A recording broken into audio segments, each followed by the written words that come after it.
We are hearing a lot these days about a Green New Deal, and that's very good. People are saying we need to address the climate on a scale. I've heard this phrase over and over, equivalent to the Manhattan Project. I actually think that's way too small in economic terms, but our next guest will be able to give us a lot more clarity on it. Stephanie Kelton is a leading American economist. She's been on the program before. I think we met when she was economic advisor to the Bernie 2016 campaign. She was also chief economist at the Senate Budget Committee. She is now a professor of public policy and economics at University of New York, Stony Brook, and she is the co-author of a recent op-ed entitled in the Huffington Post entitled "We Can Pay for a Green New Deal." So first of all, Stephanie, thanks for coming back on the program.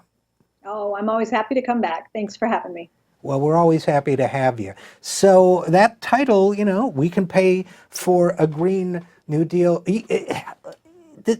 I'm hearing a lot these days, a lot of, including an occasional mea culpa from, mainstream Democratic commentators saying, gee, I thought Paul Ryan, as Speaker of the House, was for real, and he was going to really do something about cutting the deficit and balancing the budget, and he didn't really do it, darn it. And I'm hearing the same kind of criticism of a Green New Deal. We could talk about what it means, but basically a massive government effort to get this climate under control and to put ourselves on a different kind of energy footing than the one we're on today. Since your headline is, "We can pay for it," why do people think we can't pay for it? Well, I think it's mostly what you alluded to there in your opening, that, there's been this drumbeat of a narrative for as long back as I can remember, really, with a brief period during the Clinton years where it sort of subsided. But for the most part, what the American people have heard year after year after year is that we have a government that is out of control when it comes to spending, that they're fiscally irresponsible, that they can't manage the books, that they're drowning in red ink, that we have a debt crisis, that, it's that whole narrative that essentially our country is broke, that we are on this fiscal trajectory toward, the equivalent of the Titanic here. And so when you hear things like that, naturally, if somebody comes at you with a big, ambitious proposal to save humanity by way of a Green New Deal, the first question that people tend to think of is, my God, it's going to cost a lot of money. How are we going to pay for it? So the answer to the question, why do people ask that and why do we believe there's a problem paying for it, I think is because everybody keeps telling us that, like Paul Ryan did for so many years, that we've bankrupted our country, or very nearly so. And we've had you on the program before talking about why that isn't true, and I guess we could explore it a little bit more, but basically, as I understand it, ever since the presidency of Richard Nixon, it's not like we're worried about running out of gold bars in Fort Knox, right?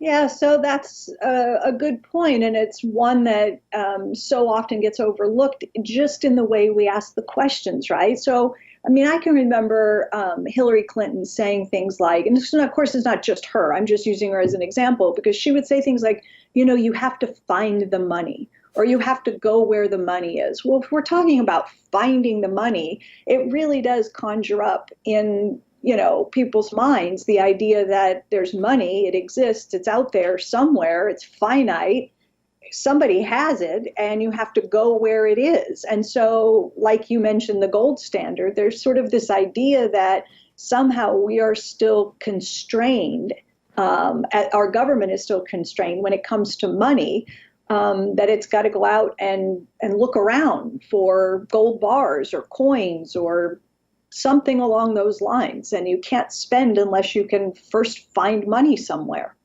So I guess what I get to then is we can issue more currency, as you've said a lot of, basically made a career of trying to explain, I think, to economists and others, that we have a fiat currency, we can if Congress spends the money, as I understand it, then the money gets spent. I mean, we can do it. So I feel when it comes, especially, I mean, Medicare for all would be life-saving as well, but when the fate of the planet is at stake, I feel like we're on the Titanic headed towards the iceberg, and everyone's telling the captain to, veer 30 degrees to the left or whatever to miss it. And the captain is saying, I don't know, it's going to take a lot of fuel. It seems like a total distortion of human perspectives.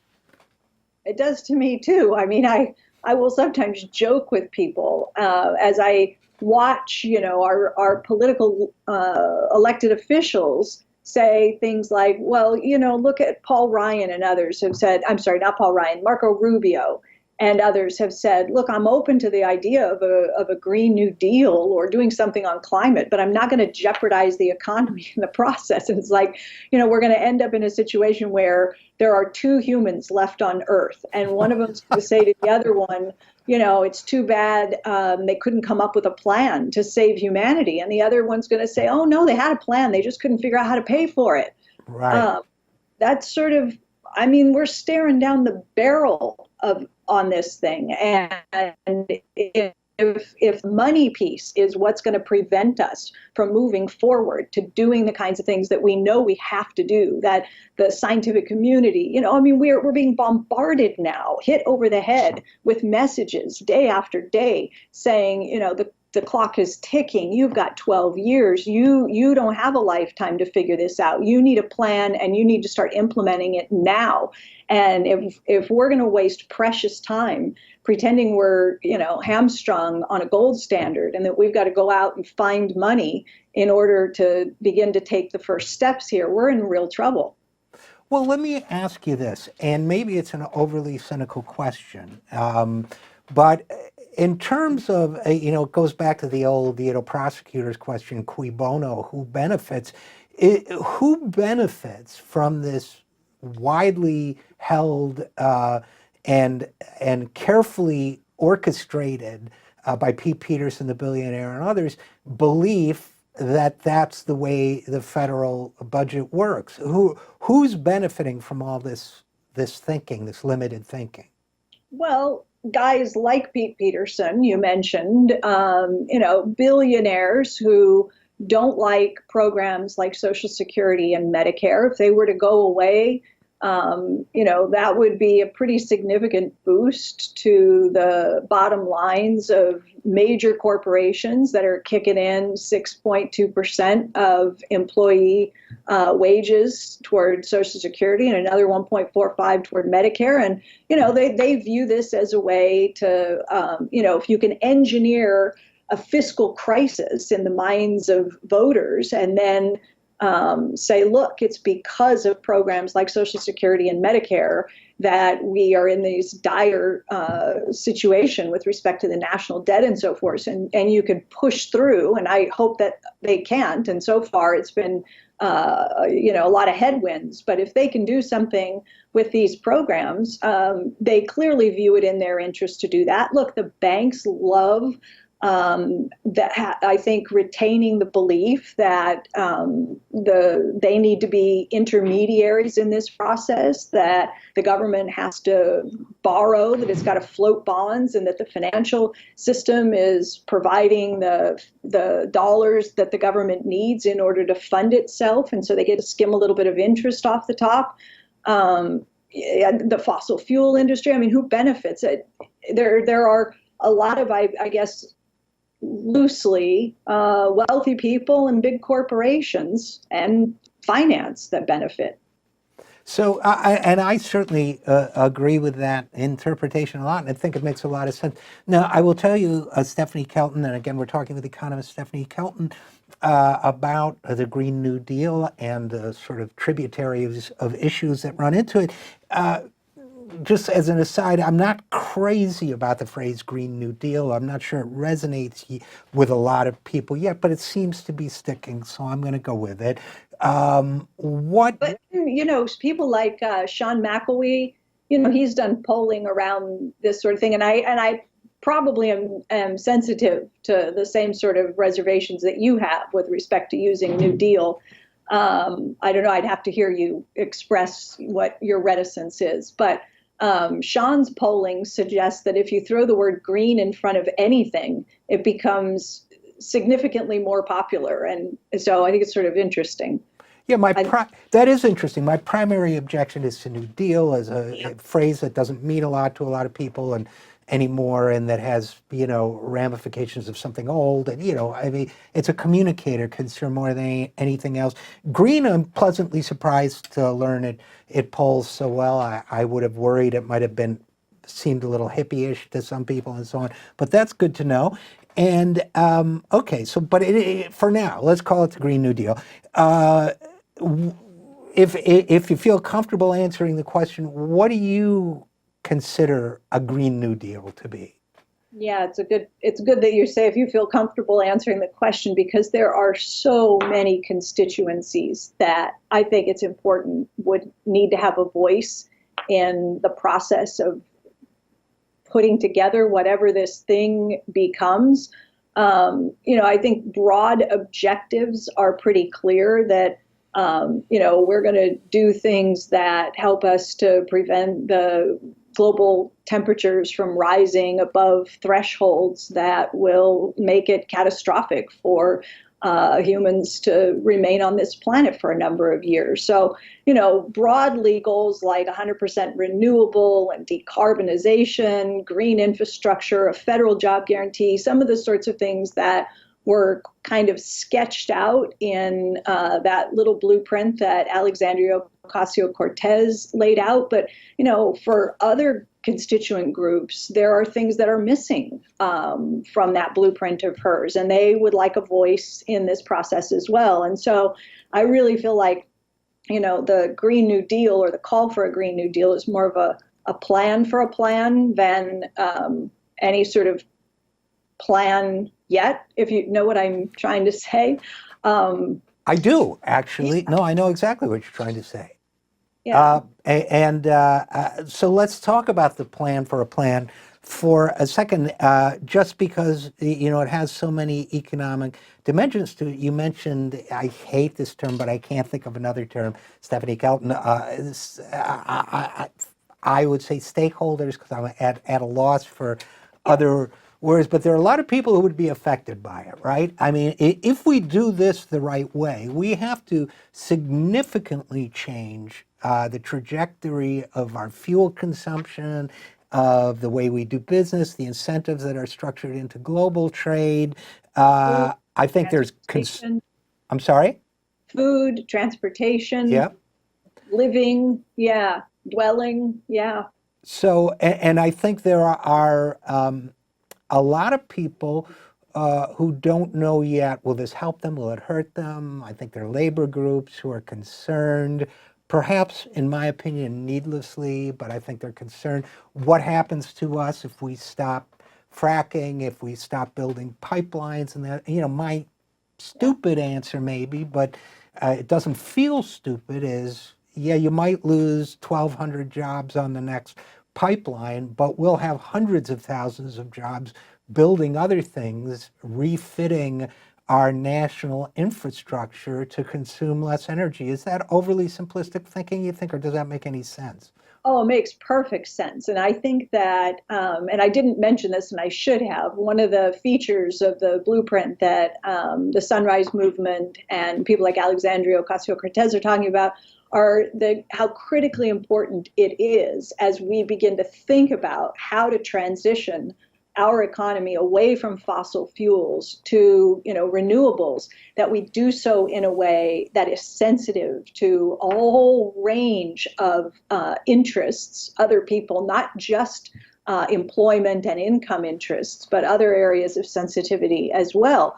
And so they're using terms like a just transition, and that in a sense you have to hold harmless people who have spent their lives working in coal mines or offshore drilling, or you mentioned fracking. I mean, these jobs we want to go away, but we don't want to leave the people who are currently doing these jobs in a worse position as a result of transforming our economy toward a green economy. And so making sure that there are, as you said, good jobs, and we're moving people out of, coal mines and into putting up solar panels and wind turbines and that sort of a thing, and ensuring that there are enough jobs and that they're good paying with benefits and so forth, that people through the transition will actually end up better off. And I would think that given the enormity of the task, that should be totally possible to do. I would think that, if you look at a place like West Virginia, which is already suffering so much, which has a finite environment that's already been in many ways devastated by the coal mining that's taken place. If you think about the shift anyway that's taking place to other forms of fossil fuel, that it should be entirely possible with the resource investment it's going to take to see that people in West Virginia get better jobs and jobs with more of a future than the ones they might lose. Does that make sense? Absolutely. And I think that, you've got to say it over and over and over again so that the population, the community, folks in these industries hear it and believe it when you say, this is going to be a carefully thought out, carefully rolled out program where we're planning a transition over the next decade in a way that is going to give us a cleaner, safer, more prosperous economy. And I would just repeat those again and again: cleaner, safer, more prosperous, because that more prosperous piece is really important, because people will, I think, understandably worry that somehow they'll get left behind in the transition, and we can't let that happen. That's a great point. Again, we're talking with economist Stephanie Kelton. The understandably worried, I really like that phrase, because the fact is, I don't think it's unfair to say that for a lot of people, like people in West Virginia or the Rust Belt where I'm from or wherever, I think a lot of people have been left behind by past policy decisions with a sort of, at best, the assent and perhaps the active consent of Democrats as well as Republicans. So I think, a little wariness on the part of the public is kind of, I can understand that. Forgive isn't the right word. I can understand people being wary. We just need to, as you say, to repeat and be very clear about the fact that doesn't need to be the case. Now, again, we're talking with economist Stephanie Kelton, and Stephanie, in my introduction, I mentioned that people are comparing it to the Manhattan Project. I keep hearing, and of course that was the World War II project to develop the first atom bomb.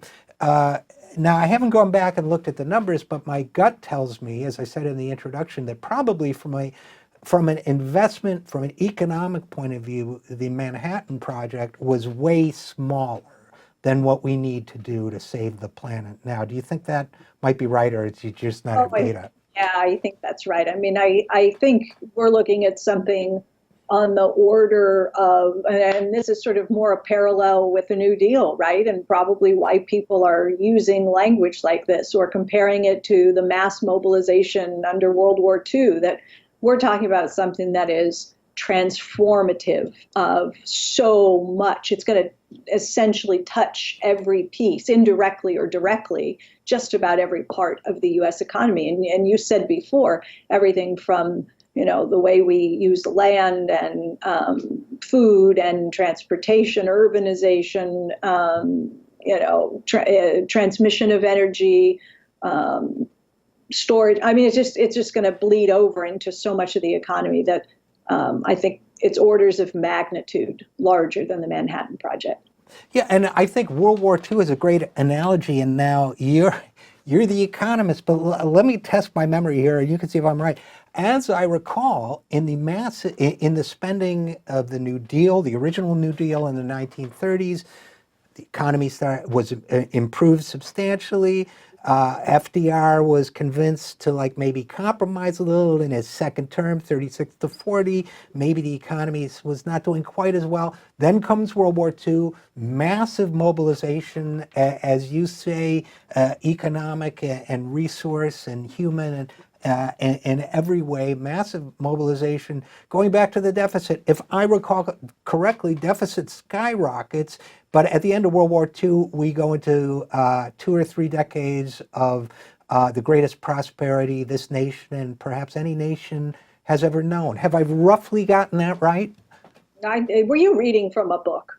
No, no, I was just trying to remember. No, it was really, really accurate. Oh, I think that was terrific. I mean, you're right. So the New Deal programs helped. FDR got a little bit of cold feet, as you said, and started to worry about the deficit. But the New Deal programs, and many of those, were programs like the Works Progress Administration and the Civilian Conservation Corps. I mean, that's a green part of the original New Deal, right? The CCC, the National Youth Administration, Jobs for Young Folks. So there was that whole alphabet soup of programs rolled out under the New Deal.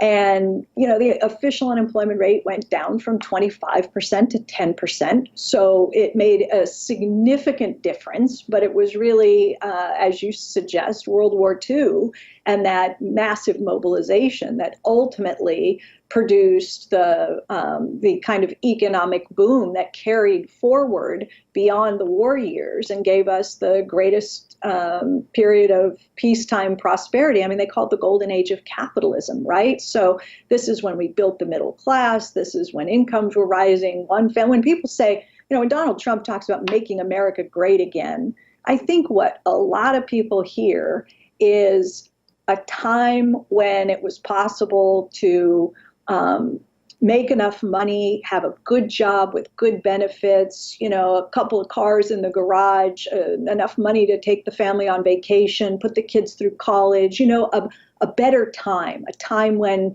your incomes rose over time, you had job security, when the middle class was strong. I think people hearken back to that post-war period, and that's what they remember. No, I think that's absolutely right. I don't see why this wouldn't replicate that. This gets into another thing I wanted to talk to you about, Stephanie Kelton, which is I keep hearing these economists and economic pundits say, and sometimes they write books about it, saying, yeah, but that was then and this is now. It's completely different now. A mobilization on that scale cannot have the same beneficial effects, and hopefully we'd want to extend them to some groups that were excluded in the last period of prosperity. But now you can't do that anymore because X, Y, and Z, globalization, or no, it's a world now, and it's not like it used to be. We had a unique position. Is that true? Well, that's why they call it the dismal science, Richard. Right. Well, it's a bummer, I'll tell you. Yeah, that's a pretty dismal view of our potential. I mean, for me, it's not right. Look, I don't think the realities of globalization can impose the kinds of constraints that can limit our possibilities here at home. We've got millions and millions of people who today, right now, would be prepared to do a job if one were available to them. And we've estimated in some of the work that I've done with colleagues at the Levy Economics Institute, something around 15 million people. Now, it could be far larger than that if you attach it to something like a Green New Deal and say, all hands on deck, man, we got 12 years and we're going to hire anybody who wants to take part in doing what needs to be done to guard against, rise in global temperatures and so forth. I think you could pull in a lot more than 15 million, but say it's 15 million. And you say to these people, we're going to orient the energy that you bring around building, as I said, a safer, more secure, more prosperous economy. And we're going to do it in a way that puts all of you people to work doing things that are aimed at building an economy that cares for the people who are here, that cares for our communities, and that cares for our planet. And the energy that you could harness in doing that, and think of 15 million people and what you could do. And as I said, I think it would be more. It would be transformative in so many ways. So I don't think they're right. I think we can do far, far better in terms of the standard of living, in terms of dealing with income and wealth inequality across racial lines as well. I mean, there's just so many problems that could be folded into and addressed as part of this Green New Deal. I'd love to see, as part of this also, an economy where, for example, single moms in urban areas don't have to take lousy jobs at fast food restaurants who are always changing what shift they're going to be working the following night so that they can't, not giving them time to get daycare for their kids. Or, I could name, 7 different types of workers, an economy where people can actually have decent jobs, a decent pay as a side effect to this, and which gets me to my next question, Stephanie Kelton, which is a federal jobs guarantee of some kind, do you think, part of the Green New Deal, or what's the relationship between the two ideas? Because I know you've been involved with that a little bit. Yeah, well, I mean, it absolutely would be for me if I'm speaking personally. And I know that it's part of, I've mentioned that blueprint, that draft, that sort of a broad brush of what Alexandria Ocasio-Cortez thinks the Green New Deal should look like. She's got a federal job guarantee in there. I've talked with her about it. I think she views it as a critical component of a Green New Deal, because without it, it's very difficult to see how you can get the just transition that she's looking for. Because, if you're going to put people out of work in fossil fuel jobs, related jobs, you've got to guarantee access to employment in good paying jobs in other fields. And you're not going to get a just transition if you're just depending upon, market incentives and sitting back and hoping that people find new jobs as you begin to roll out this Green New Deal. You have to make it happen. So I guess one last topic, which is, and I'll introduce it by saying, when I was a little kid, there was a commercial on TV where a husband and wife were at the breakfast table, and I can't remember which one of them says it, but one of them takes a sip of coffee and says, "If they can land a man on the moon, why can't they make a decent cup of coffee?" And I guess the point of that ad was everybody believed back in those days that the massive government effort to put people on the moon and bring them back, which John Kennedy declared we would do in 10 years, and we did in 10 years, had a lot of supposedly beneficial effects for the economy as a whole. It was government expenditure, but things were invented, new technologies were created. There was probably an intangible but real sense of optimism, I'm guessing, that led people to have more consumer confidence or what have you. All of which is my roundabout way of saying, are there going to be other tangible and intangible benefits to a Green New Deal that we haven't talked about yet, whether it's confidence, whether it's new inventions that increase productivity and wealth that is hopefully shared more equitably than we've seen over the last 40 years?